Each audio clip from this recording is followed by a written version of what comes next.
With GTA 6 coming out soon, we have to take a look back at all of our previous installments and their main characters, who has made huge impacts in the GTA world, from GTA 3 to GTA 5. Today, we're going to take a look at all the heroes we've had in the past years. Keep in mind, I'm going to go over these as fast as I can. If you want to learn more about these characters, please consider playing their game, looking up guides, or reading about them on the wiki. Claude, GTA 3. Claude, a character who Rockstar just envisioned as a cold, silent killer, is the main character of GTA 3. He's so silent in fact that his name is never said in the games, but only found in character files. After escaping a prison ride due to an ambush meant for another person, Claude capitalized on this and made his escape. After his escape, Claude began taking work through different mobsters and other underground names in the big city, eventually becoming a big man himself. And as you know, there can't be many big men in GTA games, so we started seeing the story come to a climax. Eventually, Maria, Claude's new love interest, is kidnapped and she is used to set up an ambush. Claude comes out on top, and that's the end of our silent killer. On to the next game, Tommy Vercetti, GTA Vice City. After getting out of prison, our man Tommy Vercetti immediately goes back to committing crimes that could land him in prison. This time though, when Tommy arrived to a deal with Harry and Lee, they're ambushed, and now Harry and Lee are gone. Afterwards, Tommy calls boss Sonny and tells him the deal was a setup. Sonny allows Tommy to handle the situation himself, and from there it's a long train of missions leading Tommy to be, you guessed it,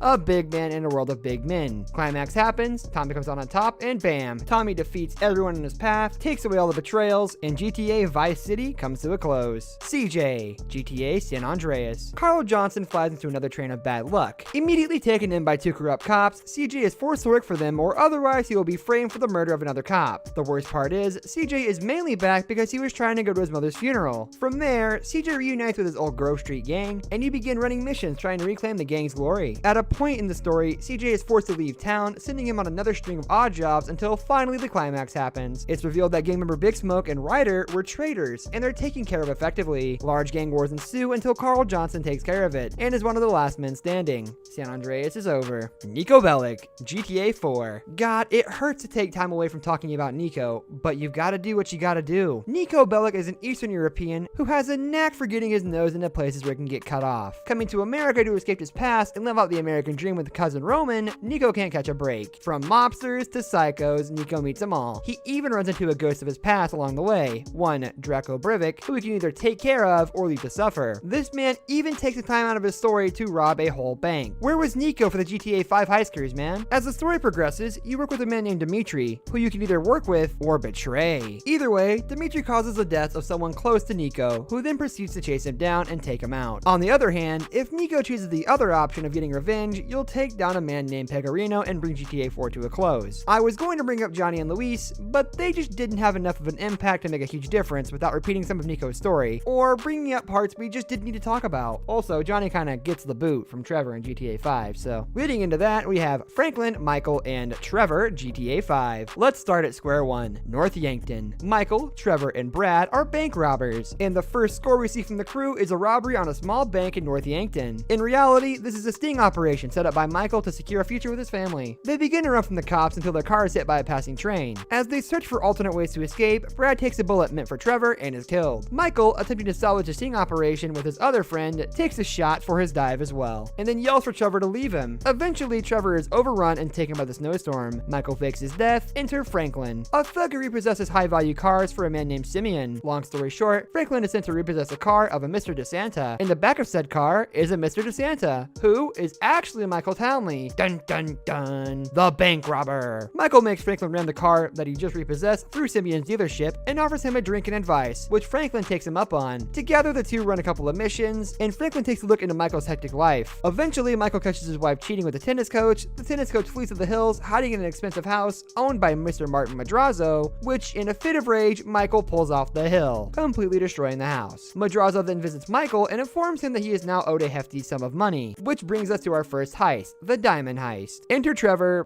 part 2. Trevor, who now lives in Sandy Shores, notices a news broadcast about the heist, and knowing only one bank robber that says cheesy movie lines, realizes his old friend is actually alive, and before heading to Los Santos to meet up with him, he takes care of some loose ends. Eventually, Trevor takes Wade and goes to Los Santos to search for Michael, and then eventually, he finds Michael. Together, Michael and Trevor chase down Laszlo and save Tracy from international embarrassment. After that, the trio meets up and becomes a small heist group. The FIB is eventually involved, and the characters have to do jobs for them. Enter Devin Weston, an all-around jock, not nice guy, who initially has you steal cars for him. Weston gets Michael little work for him by introducing him to producer Solomon Richards, and that's where the good ties end. Everything from there is all hatred between the two. Getting towards the end of the game, Weston wants Michael gone, and the FIB officer Steve Haynes wants Trevor gone, causing Franklin to choose to take one of them out, or the third, more dangerous option, which if you didn't choose, you're a bad person and I don't like you. The canon ending, based off events in GTA Online, is the third option of taking out Haynes, Weston, and a triad leader, as well as taking care of an old gangster that Franklin knew. That's it. We did it. Small tidbits from each game to catch you up to GTA 6's story. Whew, my hand hurts. I know I didn't quite decimate all the GTA stories, but come on.